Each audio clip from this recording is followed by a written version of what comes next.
Videos देखने के लिए सब्सक्राइब करें जनसत्ता.com, बेल आइकन दबाकर पाएं लेटेस्ट नोटिफिकेशंस।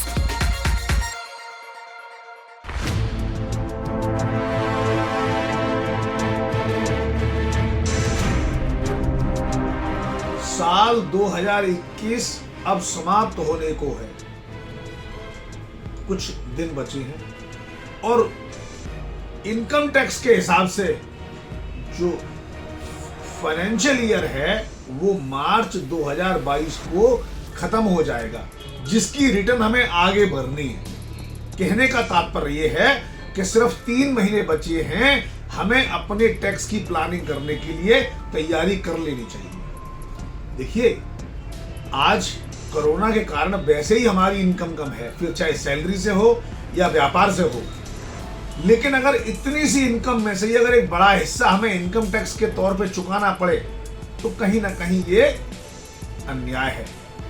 लेकिन इसका मतलब क्या टैक्स की चोरी कर लें? नहीं, हमें इनकम टैक्स के प्रावधानों के भीतर से धारा 80C सेक्शन 80C की सहायता से उचित समय पर निवेश करके इनकम टैक्स बचा लेना चाहिए। और इसका फायदा क्या है? 2 फायदे। एक तो आपका निवेश बचता है, निवेश होता है वो आपके लॉन्ग टर्म में काम आता है। जो पैसा आज आपने धीरे धीरे बूंद बूंद करके बचा लिया, समय आने पर वो एक घड़े में बड़ा पैसा इकट्ठा हो जाता है। और इसके साथ ही आप अपना टैक्स भी बचा लेते हैं कि इस साल आपको अगर 80 रुपया टैक्स देना था तो अब 60 रुपया टैक्स देते हैं। तो साथियों, आज हम चर्चा करेंगे सेक्शन 80C के तहत मिलने वाली इनकम टैक्स की छूटों की।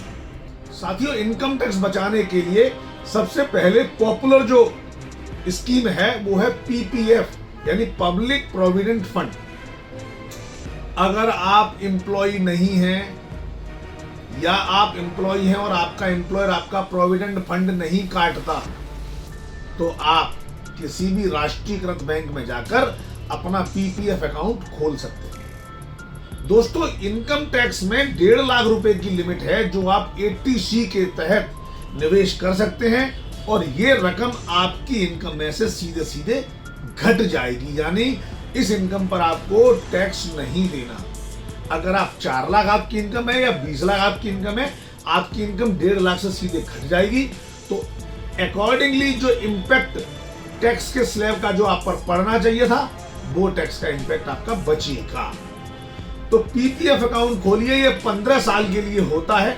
आप इसमें मैक्सिमम 1.5 लाख तक या कोई भी अमाउंट जमा करा सकते हैं और 15 साल बाद जब मैच्योर होगा इस पैसे को ब्याज सहित कर मुक्त होगा और अभी जितना पैसा आप लगाएंगे 1.5 लाख तक वो 80C के तहत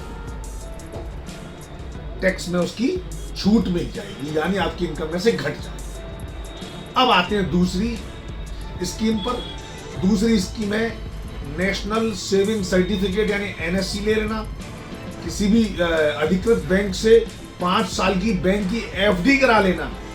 साथियों, अगर आप 5 साल की FD कराते हैं तो 1.5 लाख तक की अमाउंट का टोटल आपकी जो 80C की लिमिट है उतना अमाउंट आपसे घट जाएगा और उतना टैक्स आप बचा पाएंगे। याद रखें, अगर ये 5 साल से पहले आप इस FD को एनकैश कर लेते हैं तो जो बेनिफिट आपने लिया है ना वो आपको वापस करना पड़ेगा। इसके अलावा छोटी बच्चियों के लिए सुकन्या जमा योजना, आप किसी भी अधिकृत बैंक में जाकर अपनी बेटियों के लिए सुकन्या अकाउंट खोल सकते हैं।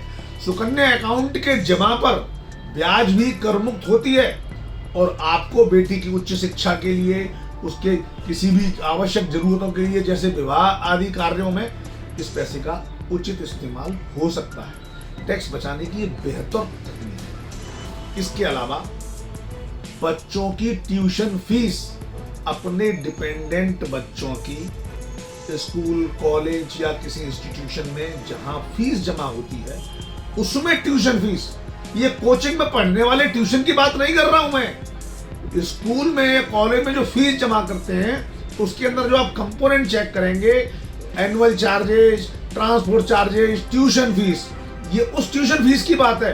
वो ट्यूशन फीस आपको अगर आप जमा करते हैं बच्चों की तो आपकी इनकम में 80C के लिए एलिजिबल होगी। इसके अलावा इक्विटी लिंक्ड सेविंग स्कीम्स हैं, म्यूचुअल फंड है 3 साल के लॉक इन वाले। आप म्यूचुअल फंड में 3 साल के लॉक इन लगाइए और आप पर उस म्यूचुअल फंड से होने वाली इनकम पर तो टैक्स है ही नहीं। जो पैसा आपने लगाया है उस पैसे पर भी आपको 80C के तहत टैक्स नहीं देना पड़ेगा। साथियों याद रखिए, अगर 3 साल से पहले अगर ये एनकैश होता है तो आपको टैक्स बेनिफिट वापस करना पड़ेगा।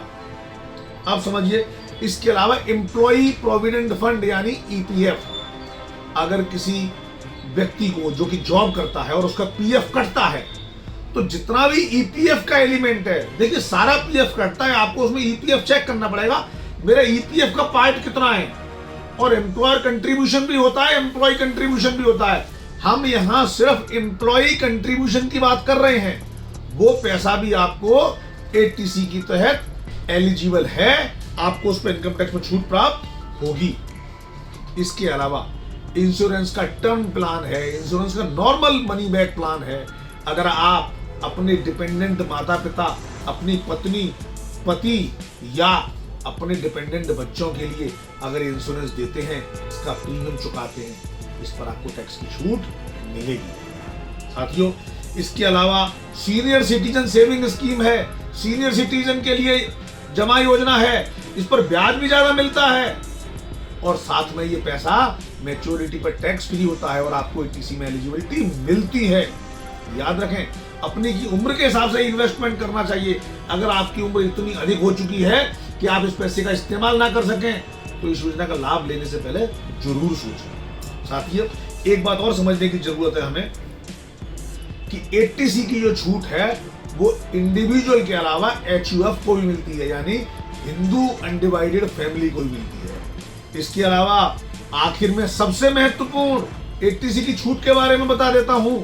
होम लोन के मूलधन पर चुकाया जाने वाला ब्याज, उसमें से 1.5 लाख तक का अमाउंट 80C में एलिजिबल होता है। यानी आपने बना बनाया घर लिया है, अंडर कंस्ट्रक्शन नहीं है और उस पे आपने लोन लिया है, उस लोन पर जो ब्याज चुकाते हैं ना, उसमें से 1.5 लाख तक का अमाउंट टैक्स छूट के लिए 80C में एलिजिबल हो जाता है। तो साथियों अगले 31 मार्च तक का समय है, बहुत सावधानी से आप इन्वेस्ट करें, धीरे धीरे कर लें या एक साथ कर लें, इससे फर्क नहीं पड़ता इनकम टैक्स डिपार्टमेंट को, लेकिन आपका पेमेंट 31 मार्च तक हो जाना चाहिए, अन्यथा आपको छूट नहीं मिलेगी। बहुत बहुत धन्यवाद।